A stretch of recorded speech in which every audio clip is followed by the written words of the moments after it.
Ko'cha arasida esqirib bo'lyapti.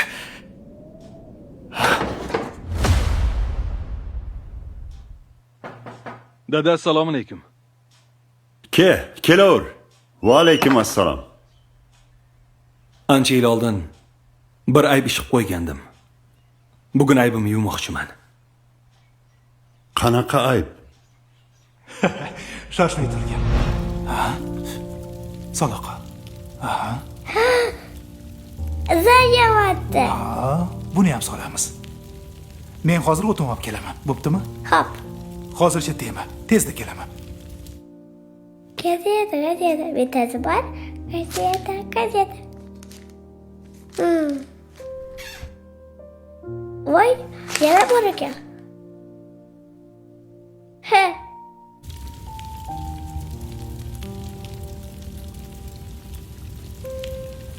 Voy.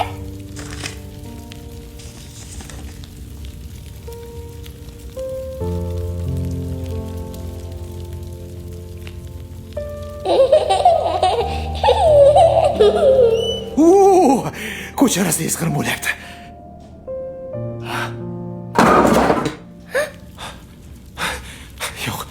Yo'q.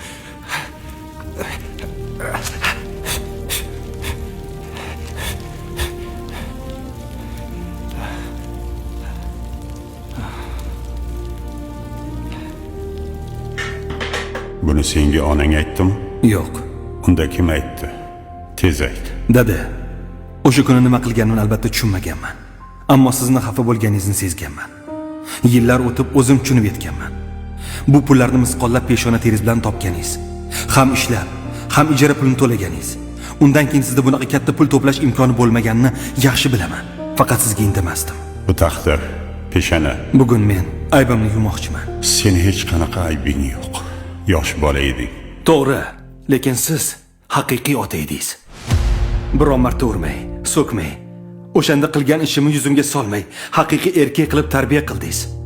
Sabr bilan, halol mehnatda boqib o'stirdingiz, o'qitdingiz. Hammasi uchun rahmat. Tashakkur.